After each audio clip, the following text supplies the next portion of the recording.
Bienvenidos, buenas noches, esto es Zona Franca, yo soy Daniel Pacheco.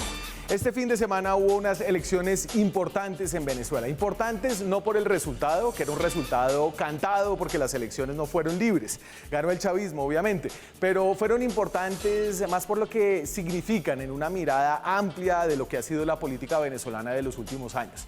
Las elecciones del 6 de diciembre parecen marcar el momento en que el chavismo post-Chávez logró el poder casi total en Venezuela.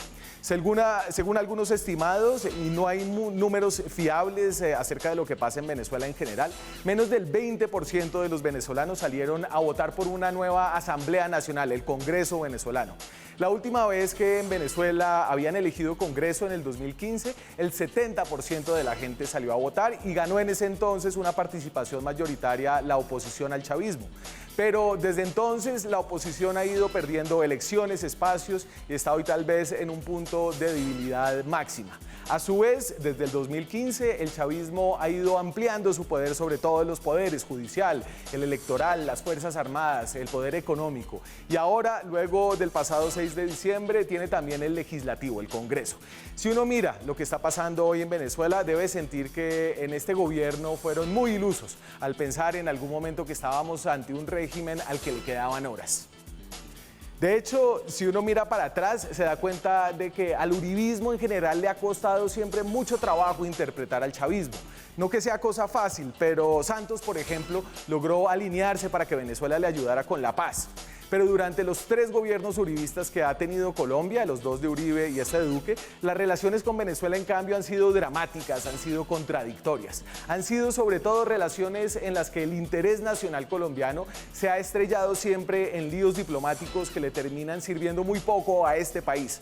Solo un recuerdo de lo que fue la cosa con Uribe y Chávez, peleas y reconciliaciones. Uribe lo delegaba como gestor de paz y luego lo acusaba de castrochavismo cuando la palabra aún no existía. Pero hay que recordar que hasta el 2008 fuimos gobiernos hermanos. Somos un solo pueblo, en verdad somos un solo pueblo, usted lo decía, igual nos pasa a nosotros en cualquier parte de Colombia cuando damos la mano o aquí con tanto colombiano y colombiana, un numeroso grupo de colombianos que viven con nosotros, que trabajan con nosotros y por nosotros y junto a nosotros, somos el mismo pueblo. La perspectiva hoy desde Colombia es que Maduro será presidente de Venezuela cuando Iván Duque entre al club ya de los expresidentes colombianos con apenas 46 años en el 2022. ¿Cómo van las cosas? La perspectiva es que Maduro podría estar ahí en el poder cuando aquí en Colombia estemos eligiendo al presidente del 2028. Por eso deberíamos dejar de pensar en el marco de horas que Duque verbalizó, pero que aún parece regir en la política exterior colombiana. Aquí arranca Zona Franca.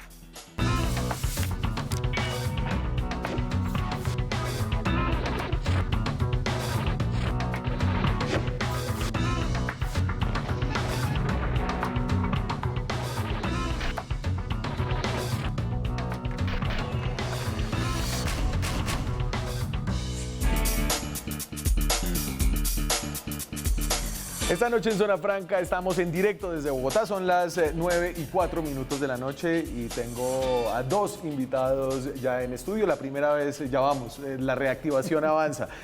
Nos acompaña el doctor en Ciencia Política, profesor de la Universidad de los Andes, Víctor Mijares. ¿Qué más, Víctor? Todo bien, Daniel, muchísimas gracias por la invitación. ¿Todo bien? Sí. Estamos bien. Con distancia social. A buena distancia. Raúl Gallegos es asesor de riesgo político de Control Risk, una empresa grande de evaluación de riesgos. Antes de eso fue periodista para varios medios y vivió varios años en Venezuela. ¿Qué tal, Raúl? Muy bien, gracias. Siempre es un gusto estar acá. Bueno, estuvieron muy atentos a lo que pasaba ayer. Pues, a ver, no sé si había que estar atento a... No había que estar atento a nada. Semiatento. Semiatento.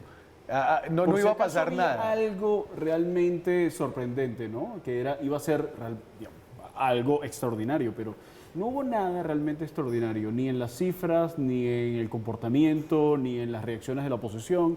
Y me temo que tampoco va a haber una reacción demasiado espectacular por parte de la llamada comunidad internacional, probablemente lo que veamos es muy lentamente un reacomodo de fuerzas, no digo un reconocimiento de Maduro, pero quizá un reacomodo de fuerzas, asumiendo lo que ya parece ser un hecho consumado. Pasó tan poco después de la elección, que es donde generalmente se generan las noticias después de las elecciones, que creo que el pedazo de video, digamos, lo que encapsula mejor este 6 de diciembre de elecciones legislativas en Venezuela, sucedió antes de eso. Esto es de Diosdado Cabello. Claro, y el que no vota no come. Para el que no vote no hay comida. Ahí va. Entonces, sí, Raúl. El nivel de honestidad hoy día es tremendo, ¿no? O sea, pues la transparencia en la política exacto, no es es lo que pedían, transparencia en la política. Eso, ese nivel de transparencia ya, sí. No, mira, yo creo que hay lo que estamos viendo, como tú dices, no es sorprendente, y también hay que tomar en cuenta que si bien el chavismo controla todas las instituciones, incluido el CNE, que es el ente electoral, en realidad necesidad de fraude muy descarado tampoco ha habido, porque la oposición optó por no participar y por ende pues la vía estaba libre. Es más, hasta me parece que han sido hasta demasiado honestos con el tema de que la participación ha sido más o menos el 31%. O sea, yo creo que quizá querrían haberlo disfrazado un poco, pero mira, no, la función principal de esta elección ha sido básicamente mandarle un mensaje interno a los cuadros de poder de que son reemplazables y que va a haber rotación constante de gente y que pueden llegar nuevos cuadros políticos que están dispuestos a hacerle caso al régimen en todo lo que pide, básicamente. Tú mencionas el tema de la abstención. Creo que esta era una elección que se iba a medir su efectividad por el tema de la abstención. Aquí hicimos como una mirada retrospectiva a cuál había sido la abstención en elecciones similares, por ejemplo, en elecciones legislativas. Y hay una cosa interesante aquí, es que nos recuerda lo que pasó en el 2005, creo que es. Mándame ahí, por favor, el histórico de abstención. Entonces, este es el porcentaje de personas que no votaron en las elecciones, de acuerdo al padrón electoral en ese momento. Y entonces el 2005 es cuando hay en la elección con la mayor abstención, apenas el 15% votan. Y Víctor, esa fue la primera vez que la oposición decide no participar en las elecciones. Claro, esto que estamos viendo acá en 2005 tiene que ver con el referéndum revocatorio contra Hugo Chávez en 2004. A partir de allí surge toda una matriz de que hubo un gran fraude, de que efectivamente el sistema está dominado. De algún modo comenzamos a escuchar sobre Jorge Rodríguez, que comenzaba a ser allí el rector del CNE, no el principal, pero un rector importante en el CNE, y se genera entonces toda esa matriz de opinión que termina alimentando entonces una estrategia abstencionista, pero que en ese momento coincidió particularmente con una subida espectacular de los precios del petróleo, una consolidación de Chávez y 10 años de Pax chavista. Y ahora hay que decir algo. El abstencionismo que vimos en el 2005 no es el mismo error estratégico que abstenerse en esta elección. En aquel entonces todavía se podía decir que el ente electoral era medianamente decente, justo, medianamente transparente, digamos.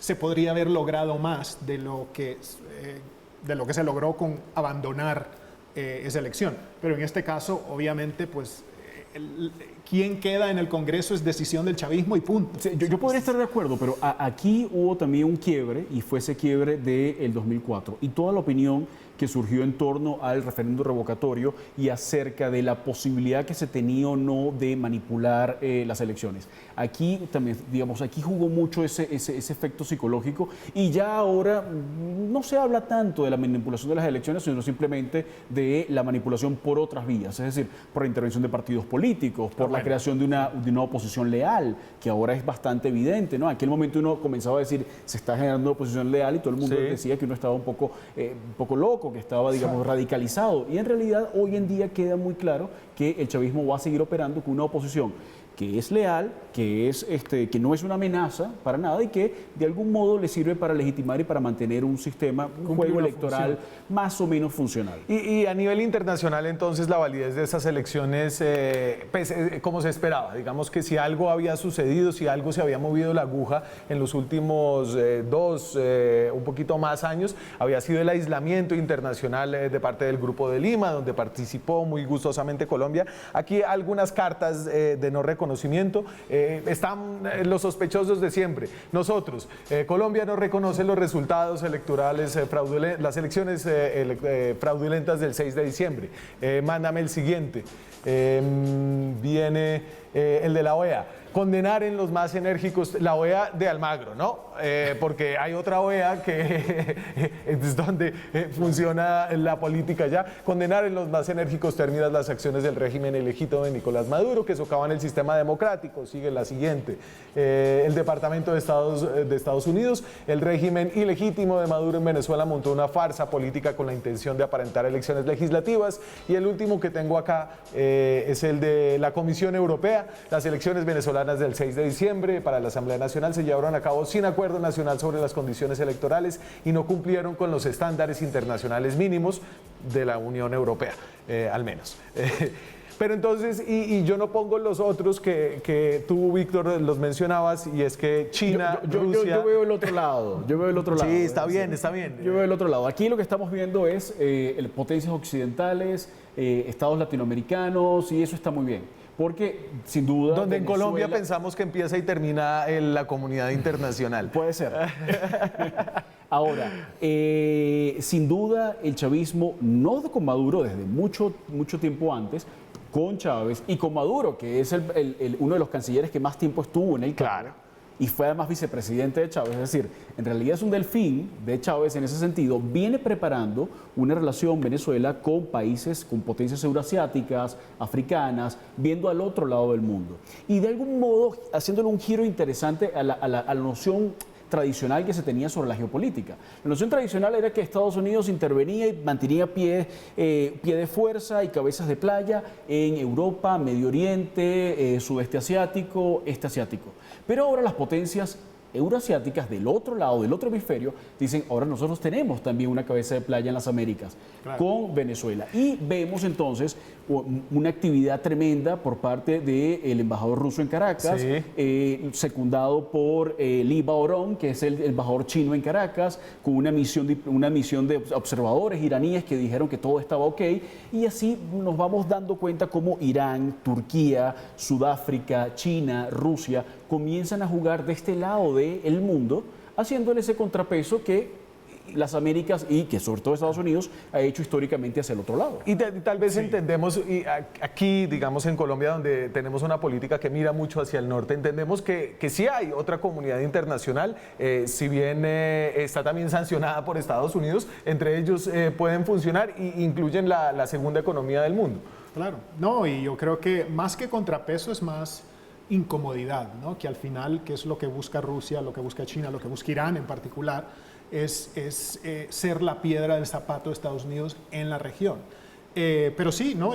Que no te extrañe que obviamente estos son países con los cuales Venezuela va, digamos, a afianzar sus relaciones internacionales, sus negocios internacionales. O sea, estos van a ser los partners, si se quiere, para evadir las sanciones norteamericanas y las que Europa hasta cierto punto imponga también, ¿no? A ver, y creo que es muy fácil tener una mirada que suaviza todo. La palabra dictadura es muy útil para eso. Es decir, ahí hay solamente un líder que manda sobre todos y no hay diferencias. Y creo que por eso es una palabra que es tan poco útil para dar matices y explicar cosas. Voy a tratar de que ustedes nos ayuden a entender qué es lo que está pasando en esos matices. Dame el de mapa oposición, porfa. Y entonces aquí sí hay una oposición que fue a las elecciones y otra que no fue a las elecciones. Entonces participó lo que se llama la coalición Alianza Democrática, tomando el nombre de un partido que es muy importante en la historia venezolana, la AD, y ahí está este señor que se llama Javier Bertucci. La coalición Venezuela Unida tiene otro importante, digamos que tiene otro grupo, que ahí tiene el nombre de... Venezuela Unida con los colores de la Unidad de Venezuela, ¿no? Claro. y Primero tiene Voluntad Justicia Popular. Y tiene Primero Venezuela y así. Voluntad ¿no? Popular, que también es un partido, es el partido de Leopoldo López y de Juan Guaidó. Y entonces esos no participaron, digamos, esas figuras que aquí ya alcanzamos a conocer, pero sí participaron otros. Otros en unas condiciones muy particulares, Raúl, y es que hay un pedazo de esa oposición que está intervenida por el Consejo Nacional Electoral venezolano, es decir... No solo eso, sino que hay partidos de larga data que han ido cambiando sus cuadros y que son políticos que han optado por hacerle el juego al chavismo. No solo es porque de repente el chavismo decidió cambiar a las autoridades de cada uno de esos partidos. Ese intento se hizo y en algunos casos fue exitoso, pero hay otro tema de que hay toda una clase política, digamos, todo un segmento de la clase política que ya sea porque ha sido amenazado o ha sido cooptado o ha sido comprado o como tú lo quieras, le hacen el juego al chavismo, o sea, hacen el juego de parecer la pantalla de participación política de la oposición que no es real al final. Pero y tú siempre has tenido como una tesis muy fuerte acerca de cómo esto es básicamente un Estado criminalizado. ¿No? Antes decían que la tesis fuerte mía era decir que esto era dictadura, ahora ya la gente lo empezó un poco a asumir. Pero me gusta que hay que ver esto como un grupo, básicamente como un organigrama de un cartel. Sí, claro. Y yo me pregunto si alguna de esa oposición, es decir, ¿existe una oposición que piensa que es posible cambiar la política de Venezuela desde la política? No sé si todavía hay gente que honestamente piense que en Venezuela se puede cambiar la política desde dentro de la política. Yo creo que las instituciones están tan corrompidas, están tan criminalizadas en Venezuela, que si tú, digamos, ejerces un rol, ya sea dentro del Congreso, dentro de un ministerio, dentro de un partido X, sabes que en realidad el poder de las instituciones cooptadas por el chavismo y corrompidas por el chavismo es demasiado fuerte. Sí. Y es que en Venezuela, yo insisto, que la corrupción es una política de Estado, porque cuando tú permites que la corrupción se expanda no solo en la oposición, sino en ministerios a nivel de hasta dar un permiso como una licencia o un pasaporte, eso hace que la gente que se da un sobresueldo te lo agradezca. Sí. Y a la vez esté comprometida porque tú a esa persona la puedes meter presa por corrupta. Entonces es como un doble juego que permite que esté unido y apiñado el chavismo sin que haya suficiente dinero como lo había antes. O sea, se te acaba el dinero, usas represión, usas la inteligencia, pero a la vez tienes comprometida a la gente.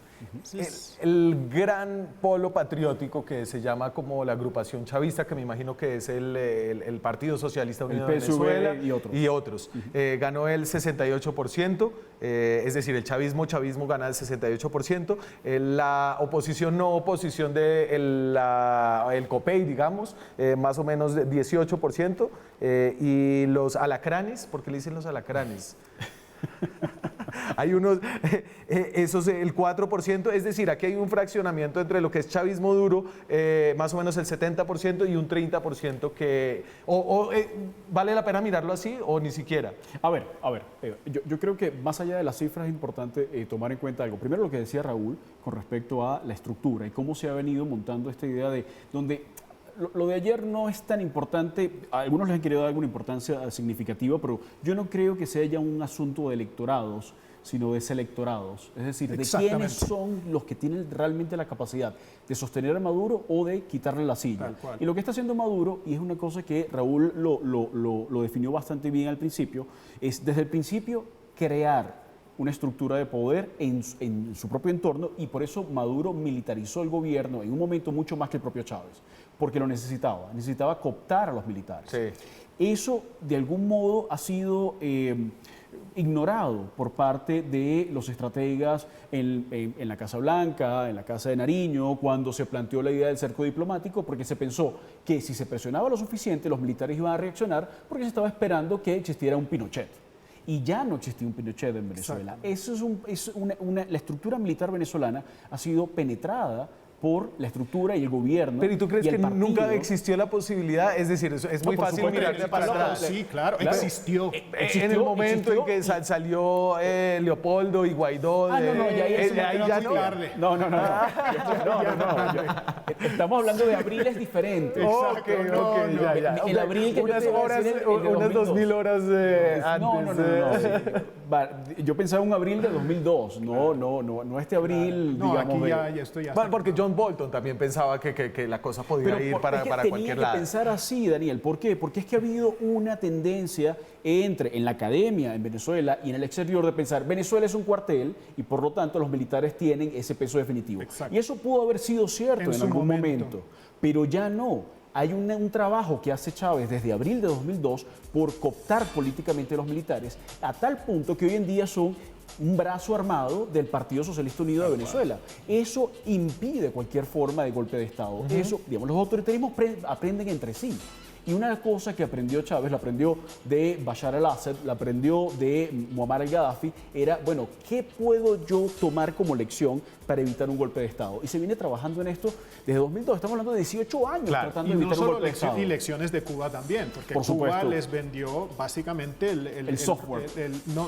digamos, Y no tocaba traducirlo. la idea de yo te enseño a quedarte en el poder, pero tú me das petróleo, tú me contratas a mi gente como médicos, Sí. etcétera, ¿no? Pero al punto ese, yo creo que ha habido una evolución o devolución, o como lo querramos llamar. Inicialmente era un grupo de gente muy de izquierda, muy radicales, aliados a gente incómoda porque era muy corrupta.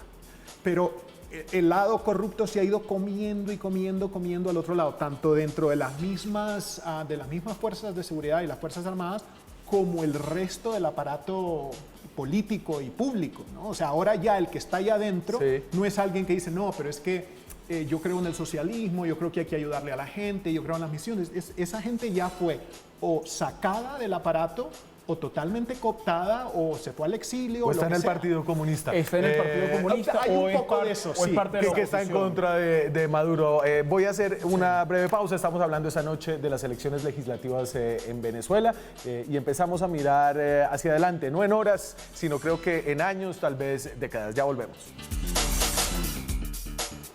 Seguimos en Zona Franca. Esta noche estamos en directo hablando de las elecciones de este fin de semana en Venezuela. Son las 9:25. Tengo aquí en estudio a Raúl Gallegos y Víctor Mijares y voy a conectar a Lisette Bon, que está en Venezuela, en Caracas. Lisette Bon es en la actualidad coordina la unidad de investigación de runrun.org. Ya no es .es, ¿cierto? Hoy yo me metí, es .org. ¿Cómo está, Lisette? Hola, un gusto saludarte, Daniel. Muchas gracias por el espacio. No, muchas gracias a ti por tomarte el tiempo. Cuéntame, estuviste ayer en la calle, ¿cómo se sintió la jornada de ayer? Sí, bueno, la jornada de ayer fue bastante atípica para ser una elección en Venezuela, donde siempre han sido consideradas una fiesta democrática. Y bueno, muchos dicen que pasó de ser una fiesta democrática al enterramiento de la democracia, ¿no?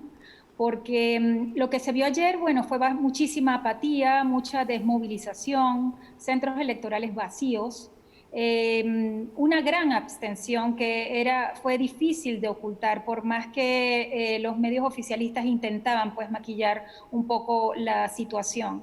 Esto no cambió este panorama hasta bien entrada la noche, en la que comenzó a verse movilización pues, con motorizados, con apoyo de motorizados y también en algunas barriadas caraqueñas de algunos videos que se colaron en la que se estaba prácticamente asusando a la gente para ir a votar. Sí. Y esto, bueno, logró movilizar un poco en zonas populares el voto, y para, bueno, lograr un 30% de participación, que es lo que hoy el Consejo Nacional Electoral dio como oficial. Pero la jornada estuvo caracterizada, bueno, por eso mucha apatía, mucha ausencia pues, de electores, de colas, de filas en los centros electorales. Hubo intentos también de de intimidar, de coaccionar a los votantes. Vimos el caso, por ejemplo, de que estaban regalando en algunos estados zapatos a los votantes o prometiendo el pernil de Navidad. Ese tipo de operaciones que esta vez, en esta oportunidad, parece que no dio mucho resultado. Tal vez la diferencia actual entre la democracia colombiana es que aquí le dan perniles y le dan zapatos a la gente para que vote por un candidato, y en Venezuela es para que vote por cualquiera, para subir el índice de participación. Y yo entiendo, esta es como una elección, la última elección para la Asamblea había sido una elección de esperanza, cuando la oposición logró una mayoría. En este caso señala un poco un momento triste para las personas allá. Te siento triste esta noche, digamos. Sí, aunque hay un detalle importante que hay que señalar, o sea, que es como llamativo, que la mayor sorpresa de estas elecciones fue la abstención chavista. No, de nada sirvió el control de los medios, toda la censura, todo lo que se intentó, la movilización, las promesas, todos los mecanismos de control social con alimentos, porque al final el chavismo de base no fue a votar. Hablamos de un 30%, pero de ese 30% solamente el partido oficialista y los aliados, digamos, del partido, el PSUV, el Partido Socialista Unido de Venezuela, lograron 20% de los curules en esta Asamblea Nacional. Y esto lo vimos también, que esto produjo un impacto dentro de las filas del chavismo, porque vimos desde quizá al mediodía que se filtraron muchos audios de funcionarios y de candidatos a diputados del gobierno, del partido del gobierno de turno, y estaban llamando en un desesperado intento por sí, movilizar a la gente, por entusiasmarlo, por llamarlos a votar, incluso amenazándolos. Esto lo vimos y esto también ocurrió por primera vez, y una señal pues, de esta filtración de audios de personas del oficialismo tratando de movilizar a la gente. Y ahí cayó también el hijo de Maduro, ¿cierto? Lo que también es eso, es como es un rasgo que, bueno, que tampoco, esto fue una victoria pírrica, es una victoria débil para el chavismo, y estamos hablando, bueno, de un 70% de abstención, ¿no? Que al final no respondió la gente al llamado pues del chavismo a votar. Y en ese sentido, si bien era una elección en la que evidentemente iba a ganar el régimen y los partidos que están con el régimen, porque la oposición no salió a votar, me imagino que dice algunas cosas acerca de las fuerzas internas. Entonces, tú decías que los partidos chavistas de base no les había ido bien. ¿A quién le fue bien? Es decir, en esa lucha semidemocrática que expresa estas elecciones, ¿qué grupos nuevos o qué cosas interesantes surgieron? Sí, aquí vamos a estar claros, aquí perdió todo el mundo. Primero, bueno, la oposición que se abstuvo de participar y entre otras razones porque no hay condiciones. El Consejo Nacional Electoral, el ente rector, está completamente parcializado. Fueron inhabilitados los principales partidos políticos. Y entonces, bueno, y hubo también toda una cambios y reformas inconstitucionales a todo lo que es el proceso electoral. Al final decidieron no participar, y esto incluso fue apoyado por la comunidad internacional. Y desde antes ya se sabía cuál iba a ser el resultado. Ya se había desconocido pues esta asamblea desde mucho antes de celebrarse este evento electoral de ayer.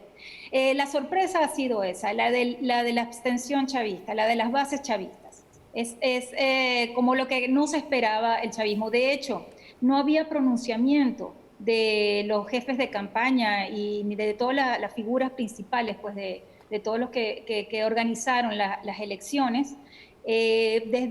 No la hubo ayer, sino hasta ya entrada la noche. Hubo muchísimas irregularidades, como suele ocurrir, en los últimos eventos electorales en Venezuela, pero lo de ayer fue ya completamente descarado. Lizeth, Una de ellas fue, sí, por ejemplo, Nicolás Maduro Sí. votaba toda la vida en un centro electoral, en un colegio en el oeste de la ciudad, y a última hora fue cambiado al Fuerte Tiuna, o sea, a un espacio completamente custodiado y controlado. Y esto también era bueno para no encontrarse con nadie, no, es que no se iba a encontrar con nadie, porque estaban completamente vacíos Lizeth, los centros. déjame Sí. te hago una última pregunta y es, ahora que tienen una asamblea nacional, van a poder hacer leyes, cosa que pues entiendo yo también estaban haciendo a través de la asamblea constituyente que ha funcionado paralelamente desde hace rato, hace más de un año funciona. 17. Ahora con la Asamblea Nacional me imagino que entra una etapa de legislación, una nueva era de legislación. ¿Qué cosas nos puedes decir acerca de lo que viene o lo que se espera que viene? Es un día de duelo para la democracia venezolana, el que se haya perdido pues la última institución democrática, ¿no? Y si hablamos de equilibrio de poderes. Lo que va a ocurrir es que, bueno, sí, ellos van a asumir, no les importa el grado de participación tan bajo que hubo, o sea, ya lo considerarán legítimo. Tendrán sus cuestionamientos internos, pero igual ellos van a avanzar. El 5 de enero se instala en la nueva Asamblea Nacional y, bueno, comenzarán a legislar. Lo que pasa es que qué tanta efectividad puede tener eso. Eso está en veremos, porque esta elección, este evento, ha sido desconocido por más de 50 países. O sea, por ejemplo, lograr tratados o acuerdos o negociaciones con otros países Sí. va a estar, se van a ver impedidos pues, de lograrlo.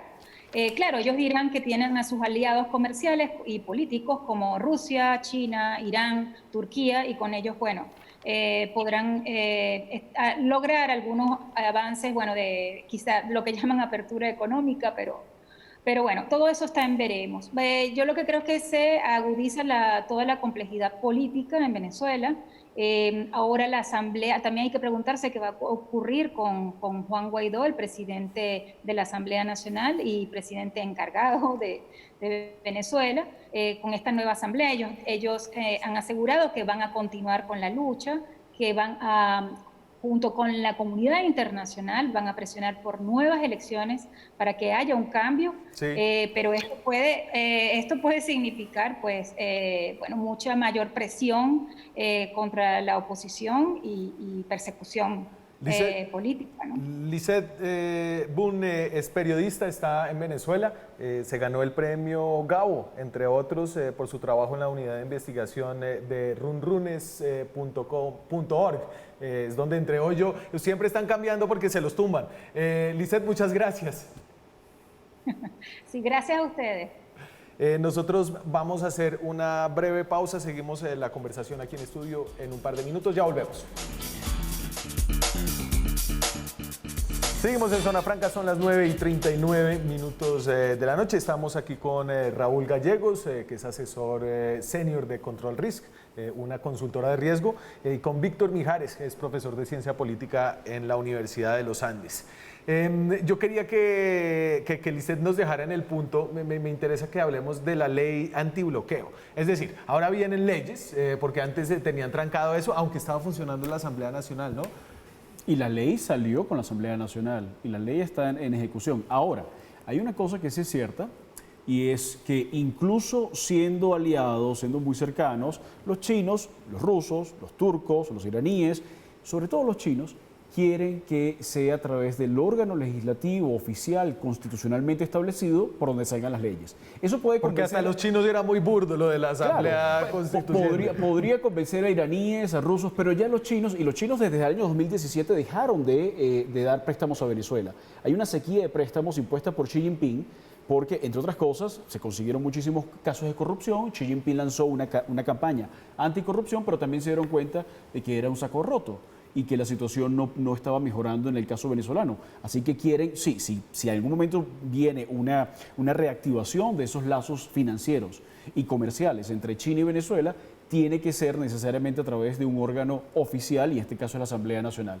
Insisto, la ley antibloqueo, que es una ley que básicamente le da poderes absolutos a Maduro para la privatización, para hacer negocios, para ofrecer garantías a inversores extranjeros, sobre todo de sus aliados, no convence necesariamente a todos.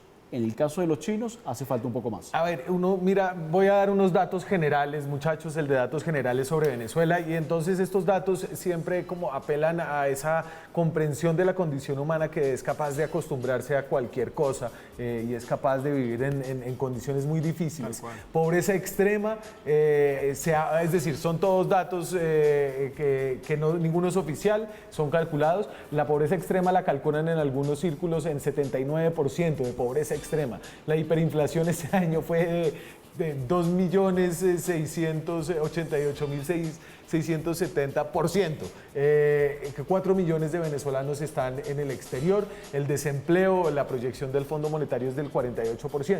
Entonces uno dice, esto está tan mal que no podría ir peor y que la gente ya debería estar mamada. ¿Cómo salieron a votar 30%? No lo entiendo. Pero por otro lado, es una situación tan mala que cualquier cosa que hagas va a traer mejor. Es mejoría, exacto. Y esa es un poco la apuesta del chavismo y de Maduro con esta ley antibloqueo, ¿no? Que no solo le permite hacer lo que quiera con los activos del Estado, sino que no tiene que decir qué hizo con ellos. ¿No? Sí, lo dice claramente un artículo. Es perfectamente, todo puede ser secreto. Ahora, si tú traes, y los principales, digamos, beneficiarios de esto van a ser con toda seguridad empresas chinas, rusas, iraníes, turcas, o sea, empresas que no les importa lanzarse contra sanciones norteamericanas, pero además vas a tener empresas de venezolanos que han hecho fortuna bajo el chavismo, ¿no? Que quieren lavar su dinero, que quieren poner a trabajar ese dinero y que quizá tienen la capacidad de poner a trabajar, digamos, a una planta de arroz o una planta de comida, lo que sea, ¿no? Entonces, esos son los que en realidad van a poder poner a trabajar una serie de activos. Eso se va a sentir en la calle, se va a sentir en la dinámica económica, y a la vez le da al chavismo que está ahora en el poder lazos económicos muy fuertes con diferentes actores empresariales, etcétera, que les puede servir para mantenerse en el poder por mucho más tiempo, ¿no? Y en ese sentido, entonces, la situación que hemos visto debe, digamos, empeorarse durante, yo creo que 10 años o más severamente a partir de 2014. Sí, o sea, ya vamos 6 años de desmejoras.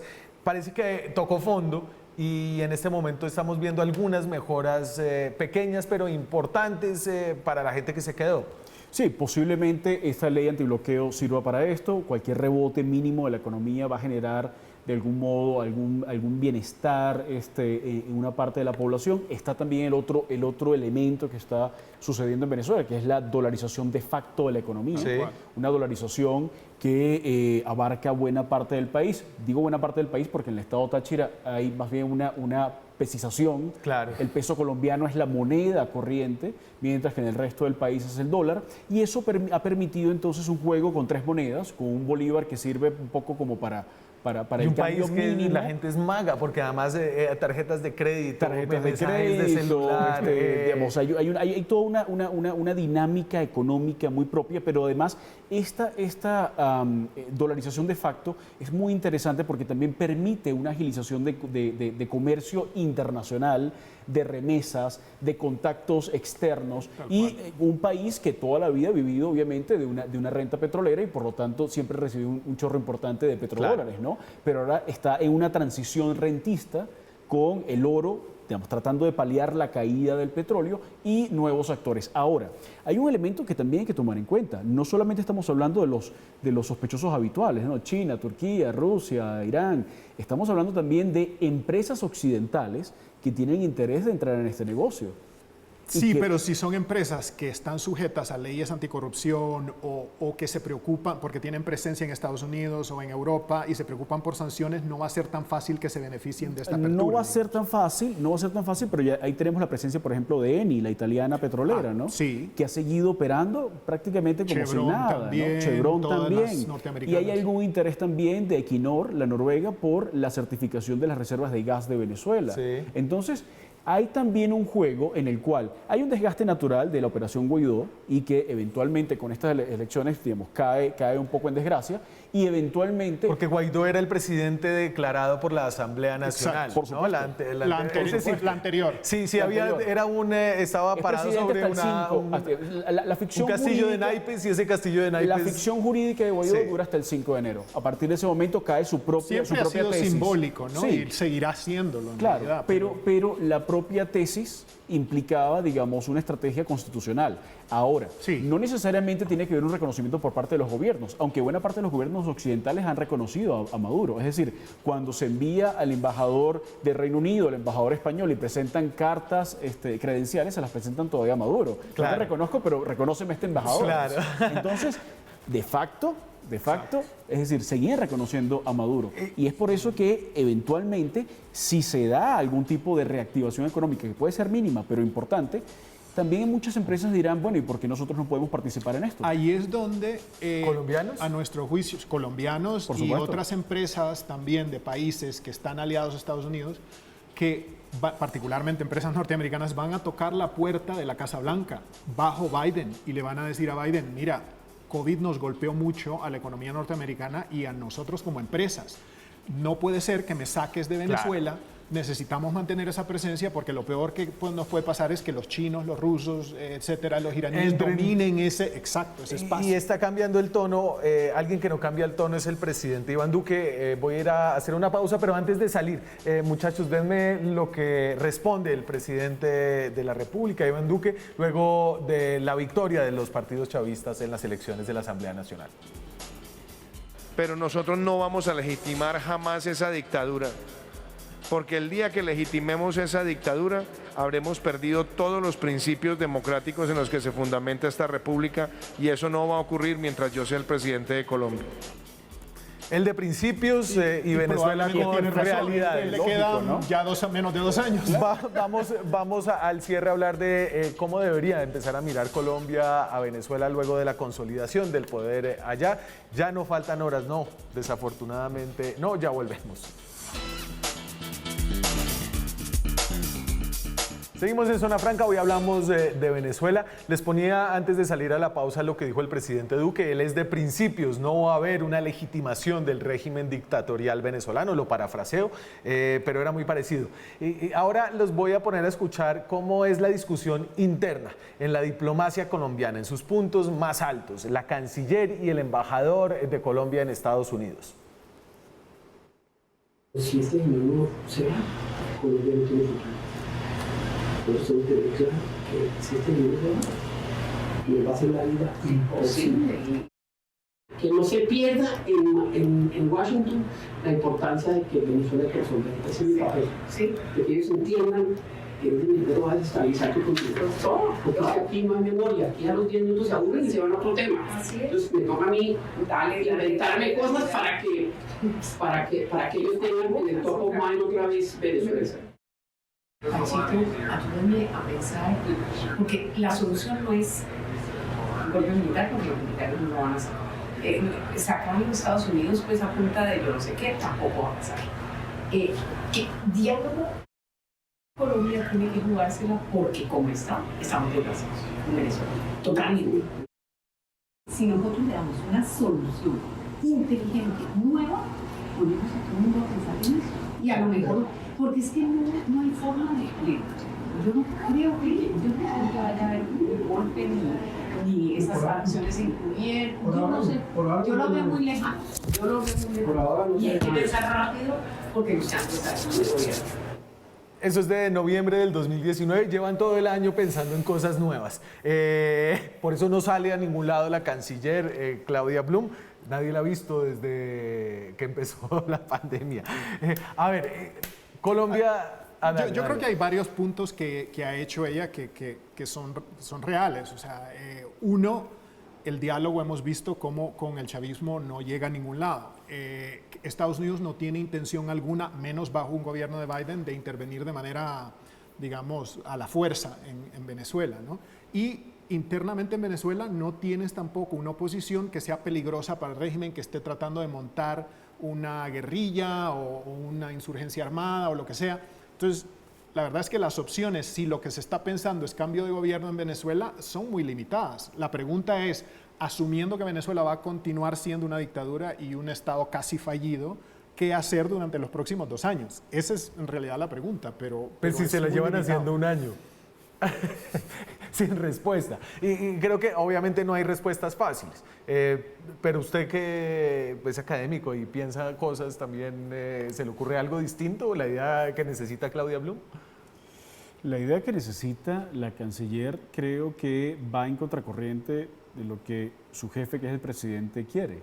Entonces, ella quizás pueda estar planteándose una solución dialogada. Creo, al igual que Raúl, que el diálogo con el chavismo es muy difícil y sobre todo en estas condiciones, pero, y muy particularmente en el caso colombiano, porque es que Colombia no solamente estamos hablando ya de un vecino y de un rival estatal, sino que también estamos pensando, tenemos que tomar en cuenta quiénes están en Venezuela. Exacto. Y quienes han amenazado con llevar adelante acciones en Colombia. Venezuela no va a lanzar ningún ataque militar contra ningún país, y mucho menos contra Colombia, pero digamos, aquí en esta idea que hemos venido manejando del aprendizaje entre los autoritarismos, tenemos este conocimiento que tienen los cubanos y que tienen los rusos en materia de guerra híbrida. Y allí la posibilidad de que este tipo de fuerzas insurgentes colombianas que tengan como retaguardia estratégica a Venezuela va a permitir hacer algún daño. Y como Colombia lo hizo con esta operación fallida Gedeón de los no sé si es exactamente lo mismo, pero entiendo por dónde vas. Pero ahí me pregunto, digamos, ¿por qué, por ejemplo, no ha escalado la cosa a que el ELN tenga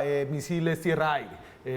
Ya, porque eso ya sería en realidad eso pues, sería mucho más amenazante y eso ya sería una excusa para que en realidad haya una intervención. Sí. Pero sí puede seguir teniendo a grupos armados colombianos refugiándose allá y no solo refugiándose, obteniendo recursos por supuesto de la minería ilegal. Pues el ELN está metido en el arco amazónico sacando oro. El ELN tiene minas en la frontera entre Venezuela y Guyana, es decir, el ELN se está convirtiendo en un grupo transnacional, digamos, con una amplitud, un rango de acción amplísimo.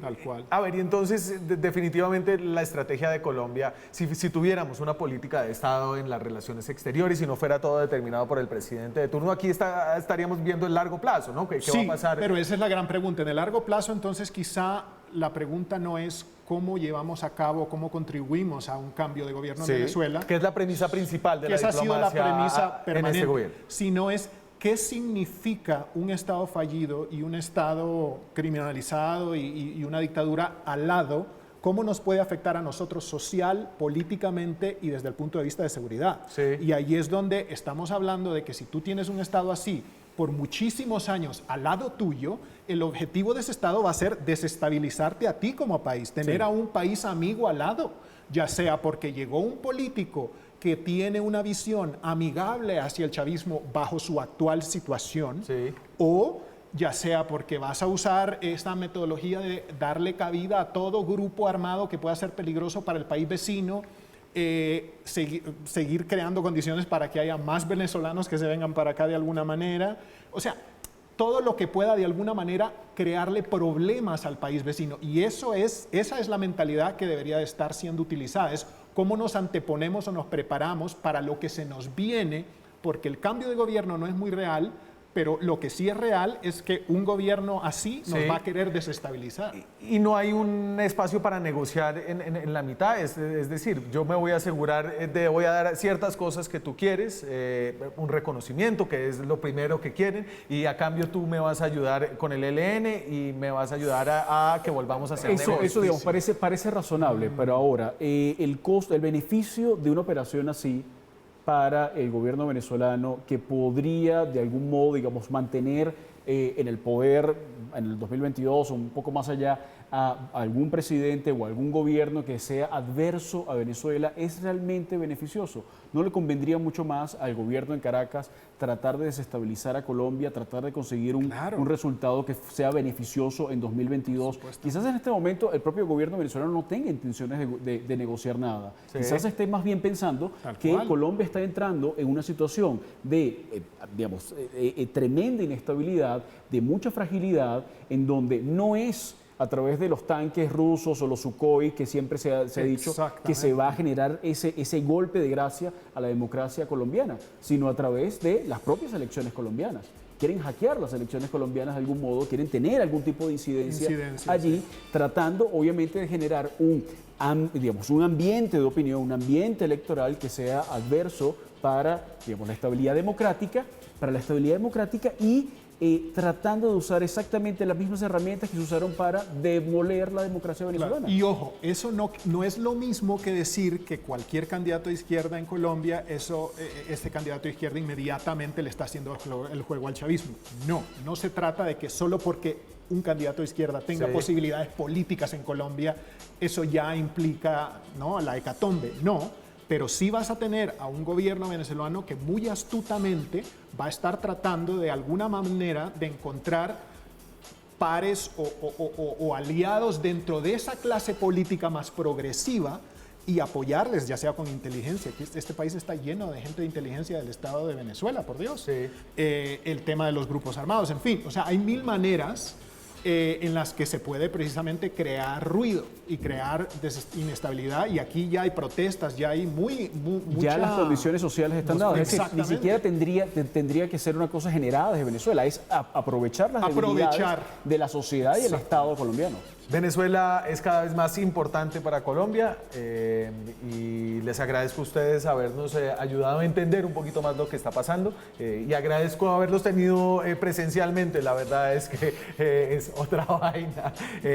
Raúl Gallegos es consultor senior de Control Risk. Víctor Mijares es profesor de Ciencia Política de los Andes. Gracias a ambos y gracias a ustedes. Nos vemos nosotros pasado mañana, porque hoy es velitas, mañana es puente, con más periodismo, más debate, más opinión. Chao.